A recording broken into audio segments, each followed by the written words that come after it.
sampai bawa agama, ras, status sosial. Pernah kepotong 50%. Ya mereka bebas mainin gaji karyawan juga. Orang tua aku yang beneran sakit, ditambahnya jadi stroke. Ini aku merasa bersalah banget sampai doa-doa minta maaf ke Tuhan.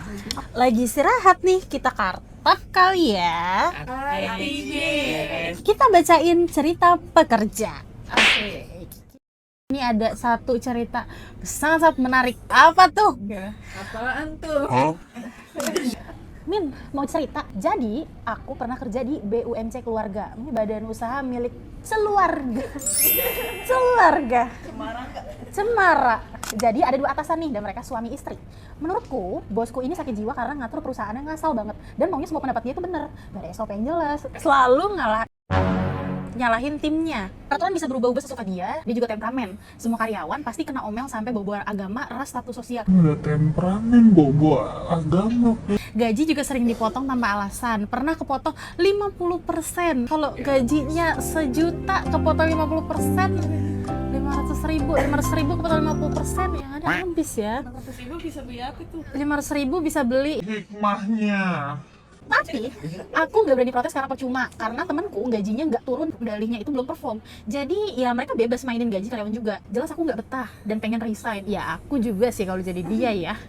Cuman aku udah keburu kontrak 1 tahun. Semua tim yang termasuk bareng, yang masuk setelah aku pun juga di posisi yang sama. Udah kabur dan resign tidak terhormat. Dan respectfully aku masih mau resign baik-baik. Mau ya. Triggernya adalah ketika perusahaan buat kesalahan miskom ke vendor, tapi aku yang disalahin dan harus nanggung. Dan juga bosku nyalahin aku, jadi aku harus tanggung jawab dengan angka jutaan. Dan gaji dipotong 50%, nanggung lah lagi pula jutaan.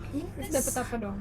Hikmahnya balik lagi ya. Di kontrak itu kalau mau resign harus terima notice. Jadi karena udah pas 3 bulan sebelum kontrakku berakhir, aku mengajukan resign. Tapi gongnya aku nggak dikasih resign sama si owner dan tiba-tiba dia cover kesalahanku dan dibayar kekurangan yang tadinya harus kubayar. Sebenarnya aku udah expect kalau nggak akan dikasih resign. Jadi alasanku adalah pindah keluar kota dengan dalih jaga orang tua yang sakit. Dalam kasus ini sebenarnya memang orang tuaku juga udah sakit sih, tapi nggak harus keluar kota, cuma di Jakarta. Dan aku juga nggak banyak info untuk bantu orang tuaku ini. Aku juga bilang ada masalah kesehatan, jadi aku sama orang tua mau berobat keluar kota dan dibantu sama saudara. Dan habis itu dia jadi baik banget dan aku nggak dibolehin resign dan minta aku extend 4 bulan. Tapi aku tetap mau resign, ya bisa extend 4 bulan, extend 3 bulan, extend 3 bulan. Setahun kamu sayang.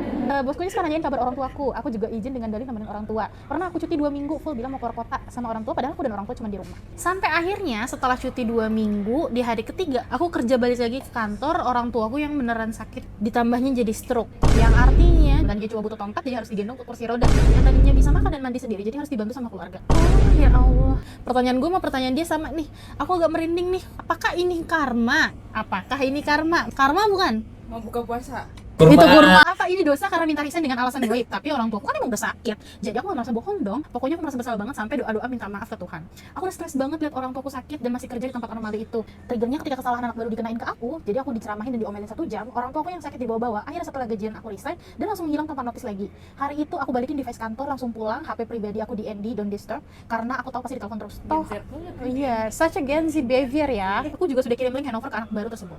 2 bulan kemudian aku dicat lagi sama bosku dan dia nanyain rekening aku, katanya mau dikirim bonusan. Cuma aku nggak balas, bahkan read. Ternyata anak barunya juga resign. Expected sih. Alhamdulillah orang tuaku sudah membaik dan bisa jalan lagi sekarang. Alhamdulillah.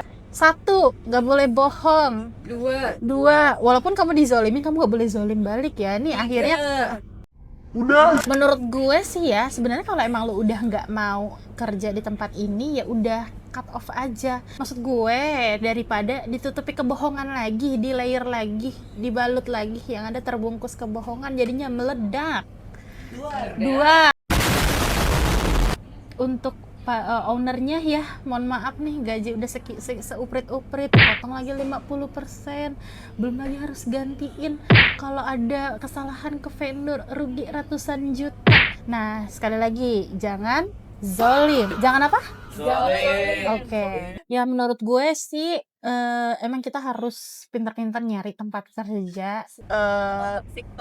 Toxic. Kita juga nggak boleh toxic ya. Oke, buat teman-teman yang emang ternyata mau ceritain cerita-cerita menarik tentang pengalaman di kantornya, selama interview, atau ketemu sama HRD unik, atau HRD-nya yang merasa menemukan kandidat unik, nih langsung aja ceritain ke gue bacain di sini bareng teman-teman gue yang nggak kalah lucu ini. Sekian ya dari aku, see you di next karta. Artinya Kita bacain cerita pekerja. Agak aus ya, beli jus dulu boleh? Iya.